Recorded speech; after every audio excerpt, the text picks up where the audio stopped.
Good good morning students. Starting with the next concept.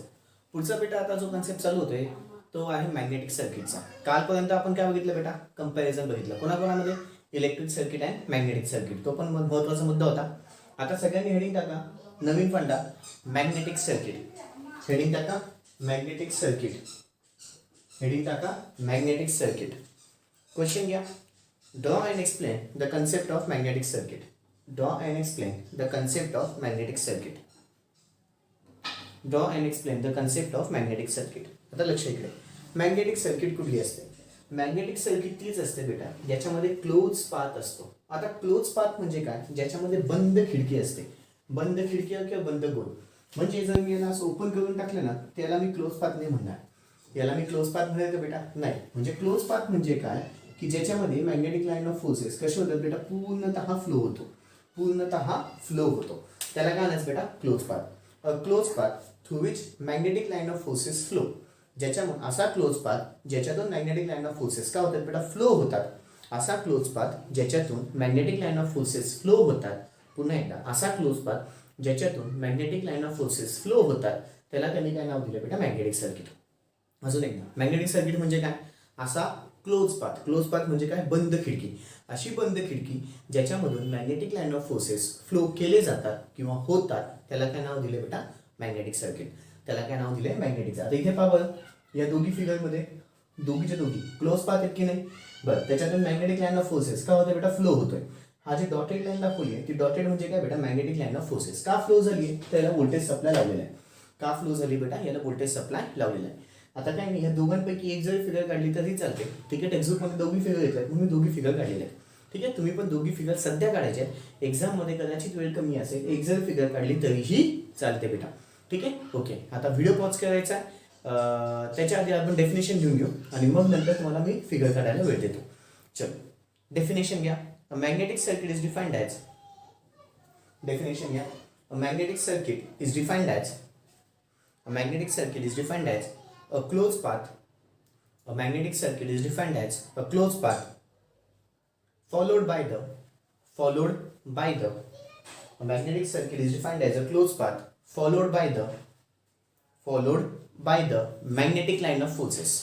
Followed by the magnetic line of forces. Followed by the magnetic line of forces. Followed by the कोणी बेटा? magnetic line of forces or flux. त्यालाच काय म्हणतात बेटा? Flux.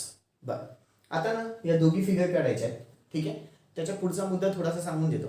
Magnetic सर्किटचे माझे दोन types होतात. मॅग्नेटिक सर्किटचे किती टाईप्स होतात? दोन. कुठले कुठले बेटा माहिती का? सिरीज सर्किट आणि magnetic parallel circuit. Series magnetic circuit, अजून एक आहे पॅरेलल मॅग्नेटिक सर्किट. पुन्हा दोघांचे आपल्याला डायग्राम बघायचे आणि त्याचे डेफिनेशन्स आहेत. ठीक आहे, म्हणजे पहा, हे उत्तर मला जर सांगितलं तर काय करायचं? डेफिनेशन. मग या दोघांपैकी एक फिगर काढा. पुढे त्याचे टाईप सांगायचे. टाईपमध्ये कुठले कुठले? सिरीज मॅग्नेटिक सर्किट आणि parallel magnetic circuit. Series magnetic सर्किटची डेफिनेशन, त्याची डायग्राम. पॅरेलल मॅग्नेटिक सर्किटची त्याची डेफिनेशन आणि त्याची डायग्राम. ठीक आहे, म्हणजे आजच्या सेशनमध्ये तुम्हाला खूप जास्त डायग्राम्स काढायचे. ठीक आहे, ओके. माझ्याकडनं कदाचित सेशन छोटं असेल आज, पण तुमच्याकडे ते थोडंसं मोठं असेल. का? कारण की तुम्हाला डायग्राम्स जास्त काढायचे आहेत. ठीक आहे, ओके. आता व्हिडिओ पॉज करायचा आहे आणि डायग्राम काढून घ्यायच्यात दोघीच्या दोघी.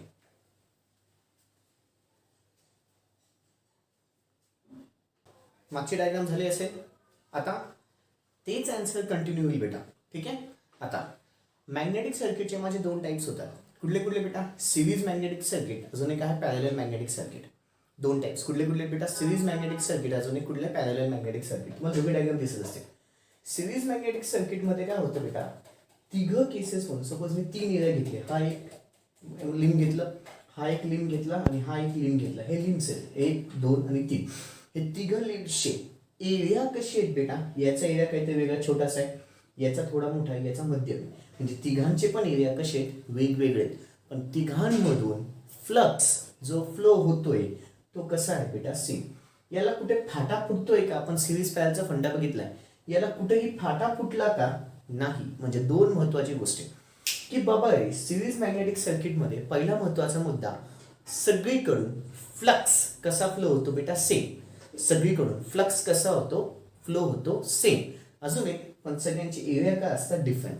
सगळ्यांची एरिया काय असतात? डिफरंट. जसं तिकडे आठवतंय सिरीज सर्किटमध्ये करंट कसा फ्लो व्हायचा सेम, पण व्होल्टेज कसं होतं डिफरंट. तसे इथे फ्लक्स सेम फ्लो होतो पण एरिया कसा असतो डिफरंट. ठीक आहे, मला इथे एरियाबद्दल बोलायची गरज नाही, इथे दिसतंय म्हणून ते तुम्हाला मी बोलतोय. ठीक आहे, पण अपेक्षित नाहीये. डेफिनेशन मध्ये आम्हाला फक्त एवढं अपेक्षित आहे की in series magnetic circuit the flux through all the links remains the same. किंवा फ्लक्स कसा फ्लो होतो, सेम फ्लो होतो. Parallel magnetic circuit, parallel magnetic सर्किटमध्ये जर तुम्ही ऑब्झर्व केलं ना बेटा, त्याचा आता एरिया बऱ्यापैकी कसा आहे बेटा, हा आणि हा बऱ्यापैकी एरिया कसा आहे, सेम आहे. पण फ्लक्सला काय होतोय, फाटा फुटलाय. इकडे काय गेला, इकडे काय गेला, फाटा फुटला. म्हणजे flux does not remains the same. कशामध्ये, parallel magnetic circuit. Parallel magnetic circuit ती सर्किट आहे ज्याच्यामध्ये फ्लक्स सेम राहत नाही. सिरीज मॅग्नेटिक सर्किट ती सर्किट आहे ज्याच्यामध्ये फ्लक्स कसा राहतो, same. Same flux passes through 3 parts. याच्यामध्ये same flux does not flow through all the parts. बस महत्वाचा मुद्दा, बाकी काही नाही डोक्यात घातलं तरी चालेल. सिरीज मॅग्नेटिक सर्किटमध्ये फ्लक्स सेम फ्लो होतो. पॅरलल मॅग्नेटिक सर्किटमध्ये फ्लक्स जो असतो तो डिफरंट फ्लो होतो. सेम फ्लो होत नाही, सेम फ्लो होत नाही. पुन्हा एकदा, सिरीज मॅग्नेटिक सर्किटमध्ये काय होतं, तुमचा फ्लक्स जो असतो तो सेम फ्लो होतो. पॅरलल मॅग्नेटिक सर्किटमध्ये फ्लक्स सेम फ्लो होत नाही. चलो, circuit parallel magnetic circuit. Series magnetic सर्किटमध्ये फ्लक्स कसा फ्लो होतो, सेम, आणि तिघ एरिया कसे असतात, डिफरंट. पॅरलल मॅग्नेटिक सर्किटमध्ये फ्लक्स सेम फ्लो होत नाही पण एरिया कसा असतो, सेम असतो. पण एरिया कसा असतो, सेम. डेफिनेशन मध्ये एरियाबद्दल आम्हाला अपेक्षित नाही, आधीच बोललो. ठीक आहे, चलो आता हेडिंग टाकायची आहे. मॅग्नेटिक सर्किट, किंवा खाली लिहून घ्या. आधी डायग्राम काढली असेल बेटा, आधीची ही नाही, आधीची डायग्राम काढली आहे. ओके, आता पुढे चालू करा. Magnetic circuit consist of 2 types. Magnetic circuit consist of 2 types. First, magnetic circuit consists of 2 types. First, series magnetic circuit. Second, parallel magnetic circuit. First, series magnetic circuit. Second, parallel magnetic circuit. First, series magnetic circuit. Second, parallel magnetic circuit. Okay. आता पुन्हा heading टाकायची, series magnetic circuit. Heading टाकायची, series magnetic circuit. Series magnetic circuit is a circuit through which series magnetic circuit is a circuit through which series magnetic circuit is a circuit through which the flux in all the parts. Series magnetic circuit is a circuit in which the flux in all the parts. In which the flux in all the parts. Series magnetic circuit is a circuit in which the flux in all the parts remains the same. Flux in all the parts remains the same. पुढचं घ्या. Series magnetic circuit is a circuit in which the flux in all the parts remains the same. Okay, आता पुढे काय करायचं बेटा, आपल्याला diagram काढायचे. Video pause करायचा, फक्त सिरीज मॅग्नेटिक सर्किटचे डायग्राम काढायचे. फक्त कुठले काढा बेटा, series magnetic circuit. Video pause करा, सिरीज मॅग्नेटिक सर्किटचे डायग्राम काढा. ओके, आता माझा सेकंड फंडा चालू होतोय, तो म्हणजे कुठला बेटा, parallel magnetic circuit. Parallel magnetic सर्किटमध्ये फ्लक्स सेम फ्लो होतो का बेटा, नाही होत. मग तीच डेफिनेशन येईल. Parallel magnetic circuit is a circuit, लिहून घ्या. Parallel magnetic circuit is a circuit in which parallel magnetic circuit is a circuit in which the flux in all the parts. Parallel magnetic circuit is a circuit in which the flux in all the parts does not remains the same. Does not remains the same. The flux in all the parts does not remains the same. The flux in all the parts does not remains the same. Parallel magnetic circuit is a circuit in which the flux in all the parts does not remains the same. ठीक आहे, पुन्हा video pause करायचा आहे, diagram काढून घ्यायची आहे. कुठली काढणार बेटा आता, पॅरलल मॅग्नेटिक सर्किटची. कुठली काढणार, पॅरलल मॅग्नेटिक सर्किटची डायग्राम काढून घ्यायची. ठीक आहे, पुन्हा व्हिडिओ पॉज करायचा आहे, पॅरलल मॅग्नेटिक सर्किटची डायग्राम काढून घ्यायची. ओके ओके, झाले बेटा. आता हेडिंग टाका, BH कर्व.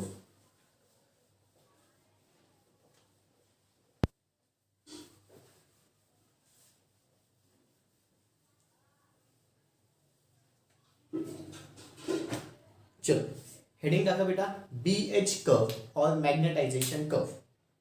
BH कर्व और मैग्नेटाइजेशन कर्व. क्वेश्चन घ्या.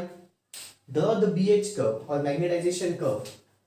Draw BH curve or magnetization curve and explain it in short. Draw BH curve or magnetization curve and explain it in short. Okay, BH curve. BH curve बद्दल ना बेटा आम्हाला कधी कधी 2 मार्कासाठी आम्ही तुम्हाला BH कर्व काढायला विचारतो आणि थोडीशी शॉर्टमध्ये एक्सप्लेन करायला लावतो. काहीच अवघड नाहीये. जे तुम्हाला फिगरमध्ये दिसतंय तेच तुम्हाला लिहायचं. काय सांगायचं बेटा किंवा BH कर्व मध्ये in BH curve B represents the magnetic flux density which is along the कुठल्या ॲक्सिस बेटा y ॲक्सिस. B कुठल्या ॲक्सिसला y axis. H represents the magnetic field strength और magnetic field intensity which is along the x axis. which is along the x-axis. ठीक है. But the unit of magnetic flux density is Weber per meter square. The unit of magnetic field strength is ampere turns per meter. In BH curve, the saturation region B does not change even if the H is changed. याचं काय म्हणणं आहे? H जरी माझा change झाला तरी पण saturation region मध्ये माझा जो H आहे तो चेंज होत नाही. ठीक आहे. B म्हणजे काय? मॅग्नेटिक फ्लक्स डेन्सिटी जरी माझी चेंज करत गेलो तर H माझा चेंज होत नाही. बस जे दिसतंय तेच लिहायचंय. एवढे फक्त 3-4 पॉईंट लिहून मोकळं व्हायचंय. काय काय? पहिला पॉईंट बी वाय ॲक्सिसला आहे. बी म्हणजे काय? मॅग्नेटिक फ्लक्स डेन्सिटी आहे. युनिट काय त्याचं? Weber per metre square. H म्हणजे काय? मॅग्नेटिक फील्ड स्ट्रेंथ आहे किंवा मॅग्नेटिक फील्ड इंटेन्सिटी आहे. युनिट काय त्याचं? Ampere turns per metre. In saturation region even if the B is change H does not change. B does not change even if the H is change. B does not change even if the H is change. H जरी change केला तरी B change होत नाही. कळाले बेटा? चलो आधी video pause करायचा आहे, पुन्हा डायग्राम काढून घ्यायचे. व्हिडिओ पॉज करायचा आहे, पुन्हा डायग्राम काढून घ्यायचे. व्हिडिओ पॉज करायचा आहे, पुन्हा डायग्राम काढून घ्यायचे. ठीक आहे. ओके झालंय. पुढे आता दाबा figure shows the BH curve और मॅग्नेटायझेशन कर्व. BH कर्वला अजून एक नाव आहे मॅग्नेटायझेशन कर्व. BH कर्वला अजून एक काय नाव बेटा? Magnetization curve. दाबा figure shows the BH curve और मॅग्नेटायझेशन कर्व. BH कर्व और मॅग्नेटायझेशन कर्व. पुढच्या पॉइंट मध्ये in BH curve B represents the magnetic flux density. In BH curve B represents the magnetic flux density. B represents the magnetic flux density which is along the y-axis. Which is along the y-axis. Which is along the y-axis. Whose unit is Weber per meter square. Whose unit is Weber per meter square. Whose unit is Weber per meter square. What's the point? In BH curve, H represents the magnetic field strength or magnetic field intensity. In BH curve, H represents the magnetic field strength or magnetic field intensity. H represents the magnetic field strength or magnetic field intensity. Magnetic field strength or magnetic field intensity. Which is along the x-axis. Which is along the x-axis. And whose unit is ampere turns per meter. Which is along the x-axis. Which is along the x-axis. And whose unit is ampere turns per meter. Next point. In BH curve and in saturation region. In BH curve and in saturation region, B does not change. In BH curve, in saturation region, B does not change even if the H is changed. B does not change even if the H is changed. In BH curve, in saturation region, B does not change even if the H is changed. झाले? Okay बच्चनो. आता माझा पुढचा जो महत्त्वाचा फंडा आहे तो म्हणजे बेटा BH curve for magnetic and non magnetic material. आता BH कर्व फक्त बघितली. आता BH कर्व मॅग्नेटिक मटेरियलसाठी आणि नॉन मॅग्नेटिक मटेरियलसाठी. ठीक आहे. त्यालाच अजून एक नाव आहे hysteresis loop for magnetic material and non magnetic material. ठीक आहे. Hysteresis loop for magnetic material and non magnetic material. याच्यामध्ये टोटली मला 4 डायग्राम्स आहेत. किती डायग्राम्स आहेत बेटा? 4. ठीक आहे. आता व्हिडिओच्या एंडिंगला तुम्हाला हे डायग्राम्स दिसून येतील. व्हिडिओच्या एंडिंगला तुम्हाला हे डायग्राम्स दिसून येतील. मी डायरेक्टली बुकमधून ते फोटो काढणार आहे आणि इमेज टाकून देईल. इमेजवर तुम्हाला ते काढायचे आहेत. कुठल्या 4 डायग्राम्स आहेत ते समजून घ्या. पहिले असेल बेटा हार्ड स्टील. पहिली डायग्राम कुठली असेल? Hard steel. सेकंड डायग्राम येईल बेटा cast steel. Hard steel cast steel म्हणजे BH कर्व और hysteresis loop for hard steel, BH curve और hysteresis loop for cast steel. पुढचं BH कर्व और hysteresis loop for sheet steel. Sheet hard cast आणि sheet. ठीक आहे. आणि शेवटचं for non magnetic material. BH curve for कोणासाठी बेटा? For non magnetic material. व्यवस्थित तुम्हाला फिगर दिसून येतील. ठीक आहे. त्याच्यामध्ये त्यांनी ग्राफच्या फॉर्ममध्ये काढलेलं आहे. ग्राफ पेपर असतो ना त्याच्या फॉर्ममध्ये, पण ते काय तुम्हाला ते लाईनी काढायचे नाही. फक्त जे ब्लॅक पेनने तुम्हाला जे दिसेल डार्कमध्ये तेवढंच काढायचं, बाकी काही काढायची गरज नाही. डार्क पेनने जेवढं दिसेल तेवढंच फक्त काढायचं आहे आणि मला दाखवायचं उद्या. ठीक आहे. ओके बच्चा, कळालंय. आता हेडिंग टाकून घ्या आधी. BH curve for magnetic and non magnetic material. Heading टाका BH curve for magnetic and non magnetic material. त्यालाच अजून एक नाव आहे मॅग्नेटायझेशन कर्व. ऑलमध्ये लिहून घ्या. Magnetization curve for magnetic and non magnetic material. दुसरं नाव सांगते magnetization curve for magnetic and non magnetic material. ऑलमध्ये लिहा हिस्टेरिसिस लूप. हिस्टेरिसिसचं स्पेलिंग HYSTERESIS. हिस्टेरिसिस आणि loop. Hysteresis loop. Hysteresis loop for magnetic and non magnetic material. Hysteresis loop for magnetic and non magnetic material. ठीक आहे बेटा. चारही diagrams मी दाखवून देऊन देणार इमेजच्या फॉर्ममध्ये. ठीक आहे. आणि त्या चारीच्या चारी तुम्हाला डायग्राम्स काढायचे. फाईन बेटा. इमेजच्या फॉर्ममध्ये तुम्हाला ते दिसून येते. ठीक आहे. व्हिडिओ पॉज करायचे आणि ते इमेजच्या हिशोबाने काढून घ्यायचे. फाईन. तेवढंच फक्त दिसेल, त्याच्यानंतर तुम्हाला दॅट्स ऑल होईल. ठीक आहे. त्याच्यानंतर दॅट्स ऑल बेटा. कळालंय. Okay that's all. बाकीचं आता उद्या बघू. इमेजमधून डायग्राम काढायचे आहेत, पण इमेजमधून डायग्राम काढायच्या आहेत. ओके बेटा. That's all. बाकीचं उद्या. थँक्यू.